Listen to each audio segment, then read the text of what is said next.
Hello everyone, welcome to SoulBird Art. My name is Roberta and today I'm going to be sharing with you another answer from one of the questions I received a few weeks ago. So this question was to share a little bit about my artistic journey. So I was born already into a very creative family. My father was a painter. He had other jobs as well, but he was a creative. He used to sell his artwork on Bayswater Road. I don't know if any of you have ever visited. It still exists today. Bayswater Road has this beautiful street that has all the different artists' artwork on, and you can go and look at them. It's like an exhibition. I think it's on once a month on Sundays. Anyway, have to find that out. But back in the day when my dad was probably about my age, maybe a little bit younger, he was selling his artwork there. And my mother, she used to make beautiful marbled papers, and she used to craft lampshades, and she did book binding, she did all sorts of things. So needless to say, the environment that I grew up in was one of creativity. And I loved it. And second to that, of course, my sisters, both of them creative in their own ways, but my middle sister, so I'm the baby of the family, I obviously looked up to my sister, and it came to fruition that she managed to have some art lessons with a local professional artist. Now, I was only 6 years old at the time. And of course, I looked up to my sister and I loved her artwork. She was an incredible artist. She still is. And I had the opportunity to go and simply sit in on her sessions with this beautiful artist. And I was only 6, but I knew that I loved arting around, let's say. And I believe that I was showing a few signs that I was okay at art. Of course, in the family, I was always looking at my big sister like, well, she's the artist of the family. I am just the little squirt that doodles. But obviously, as time was going on, it's like, well, this little squirt here is actually not too bad. So my parents decided, age 6, actually, why don't we start giving her some lessons for herself?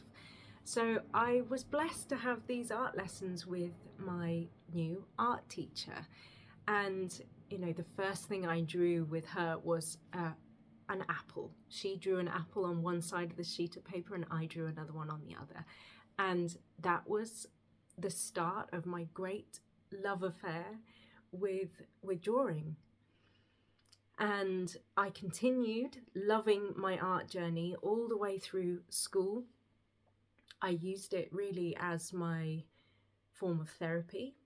If any of you saw some of my very early artworks, they were a little bit disturbing. I know that art, even when we're not thinking about it, it is sometimes the first thing we as children will reach for to express ourselves, especially if we can't speak it out loud. So for the troubled childhood that I had, I was sharing through art. Anyway, maybe I'll share some of those artworks another time. And at college, I continued. I did art and design, and I think my favorite thing at college was life drawing, and we got to draw some really fantastic models. They were really, really fun to work with, and that was the one thing that I adored, and it really brought out of me that love of the human form. But not only that, I love people's faces, I love people's eyes. I fall in love again and again and again with different faces. And it's always been, if you can look at my artwork even today, it's the face that is usually the central part of the artwork. Everything else seems to be secondary to me, because I think we miss so much of the beautiful fine details of what a person's story is. And, you know, no words need to be shared. All that needs to be seen is their face, their eyes. It says so much. Anyway, so from there, I was still, yearning to be an artist. I didn't know how it was going to work. So I went to university and I did a art history and fine art degree, a joint degree. So it was an unusual position to be in because I was one of 4 people in the university that was doing this joint degree. So it was a difficult time. It was a difficult time simply because it was like doing 2 degrees in one, and that's really what I ended up with in the end. I enjoyed it, but you know what? With no disrespect to my art teachers at that university, but they weren't teaching us how to be artists. We were being taught the how to put this? We were being taught the spirit of how to express a concept. Now, of course, art has meaning, but in my heart of hearts, all I wanted to do at that point in my life was to learn how to paint. And I remember distinctly being told by one of my teachers, one of the projects that we were doing, we got to choose what the project was. And I remember feeling really moved by sunsets and sunrises. And I remember my teacher saying to me,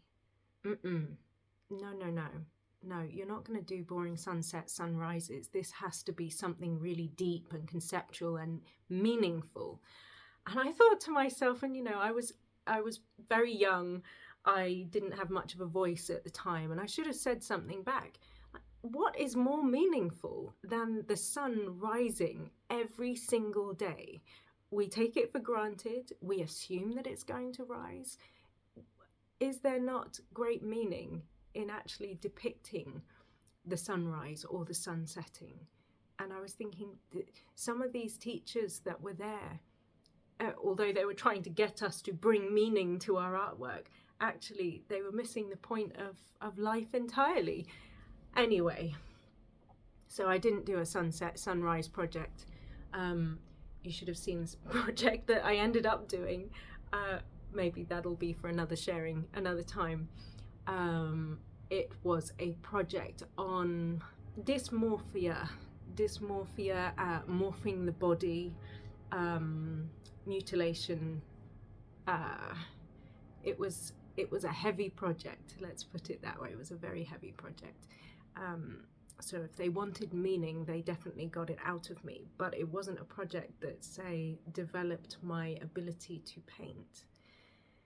And so anyway, you can probably hear in my voice, I was not so happy with my experience at university. I felt stunted at a time when I should have been exploring greatly what art actually is.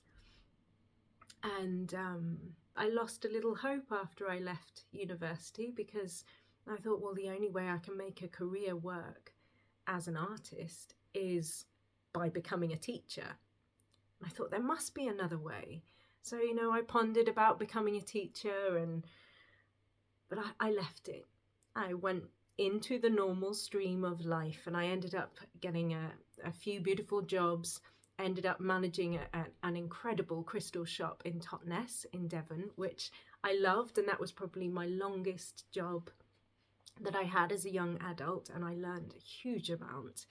And I realised, reflecting back on that time, I was only in that shop, managing that space, working with crystals and meeting the great, holy, spiritual people that walked in through that door off the streets. I was in training for the work to come. So I had to depart from my creative pathway in order to return to it at a later time to merge the two together. And that's exactly what I'm doing today. So I had my training in spirituality in various different pathways, which has now ended in shamanism. That is my main way of living. And bringing art to the forefront of my life, and it is what I live for. I couldn't live without art. Art threads throughout absolutely everything that I do. And as you can see with my artwork, it's full of colour. It's how I see life. Needless to say, I will always be an artist, whether it's seen or not seen, sold or not sold. You know, it's in here. The creative journey is in here. So, my darlings, this is almost 12 minutes of me rambling, and that's not the full story of my creative journey, but I hope that gives you a little tiny flavour of who I am in terms of how I developed on my creative path to being an artist. All right, lots of love from me. Mwah.